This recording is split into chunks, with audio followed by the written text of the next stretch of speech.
Hi all, welcome back to my another vlog. ಇವತ್ತಿನ ವಿಲಾಗಲ್ಲಿ ನಾನು ಏನು ತೋರಿಸ್ತಾ ಇದ್ದೀನಿ ಅಂತ ನೋಡ್ತಿದ್ರೆ, ಏನು ಇವಳು ಹೊಸ್ಲು ಪೂಜೆ ಮಾಡ್ತಾ ಇದ್ದಾಳೆ, ಏನು ತೋರಿಸೋದಿಲ್ಲ ಅಂತ ಅಂದ್ಕೊಂಡ್ರೆ ಏನಿಲ್ಲ. ನನ್ನ ಮಗಳು ಫಸ್ಟ್ ಟೈಮ್ ಹೊಸ್ಲು ದಾಟಿದ್ದು ಪೂಜೆನ ನಾವು ಮಾಡ್ತಾಯಿದ್ದೀವಿ. ಏನಿಲ್ಲ, ಫಸ್ಟು ಹೊಸ್ಲಿಗೆ ನಾನು ಕಷ್ಟ ಕುಂಕುಮ ಹಾಕಿ ಪೂಜೆ ಮಾಡಿ ಆಮೇಲೆ ಚರಿ ಮಗಳನ್ನ ಹೊಸ್ಲು ದಾಟೋಕ್ಕೆ ಅಂತ ಬಿಟ್ಟೆ. ಅದು ವರ್ಷದ ಮೊದಲನೇ ಹಬ್ಬ, ಸಂಕ್ರಾಂತಿ ಹಬ್ಬದಲ್ಲೇ ಅವರು ಹೊಸ್ಲು ದಾಟಿದ್ದು. ತುಂಬ ಖುಷಿ ವಿಚಾರ ಅನ್ನಿಸ್ತು ನಮಗೆ, ತುಂಬ ಖುಷಿ ಆಯಿತು ನೋಡಿ. ಈಗ ಎಲ್ಲರೂ ಮಕ್ಕಳೆಲ್ಲ ಬಂದು, ಅಕ್ಕಪಕ್ಕದ ಮಕ್ಕಳೆಲ್ಲ ಬಂದು ಈ ಥರ ಎನ್ಕರೇಜ್ ಮಾಡ್ತಾಯಿದ್ರು ಚರಿ ಮಗಳಿಗೆ. ಬರ್ತೀನಿ ಅಂತ ಬಂದು ಮತ್ತೆ ಹಿಂದೆ ಹೋದರು. ಹಂಗೆ ಸ್ವೀಟ್ಸು, ಹಣ್ಣು, ಗಂಟೆ ಶಬ್ದ, ಕಾಯಿನ್ಸು ಎಲ್ಲ ಇಟ್ಟು ಕರಿತಾ ಇದ್ವಿ.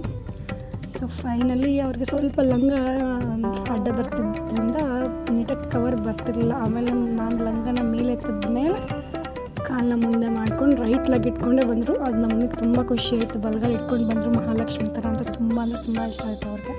ತುಂಬ ಖುಷಿ ಆಯಿತು. ಆಮೇಲೆ ಎಲ್ಲರಿಗೂ ಅವ್ರಿಗೆ ಸ್ವೀಟ್ ತಿನ್ನಿಸಿ ಎಲ್ಲ ಒಳಗಡೆ ಬಂದು ಮಕ್ಕಳಿಗೆಲ್ಲ ಸ್ವೀಟ್ಸ್ ಕೊಟ್ಟು ಎಲ್ಲರಿಗೂ ಸ್ವೀಟ್ಸು ಅರ್ಶಿನ ಕುಂಕುಮ ಕೊಟ್ಟು ಈ ಥರ ಚೆನ್ನಾಗಿ ಆಯಿತು ಆವತ್ತಿನ ದಿನ. ನೀವು ನೋಡ್ತಾ ಇರ್ಬೋದು ವೀಡಿಯೋದಲ್ಲಿ ಎಲ್ಲ ಮಕ್ಕಳೆಲ್ಲ ಬರ್ತಿದ್ದಾರೆ ಒಳಗಡೆ.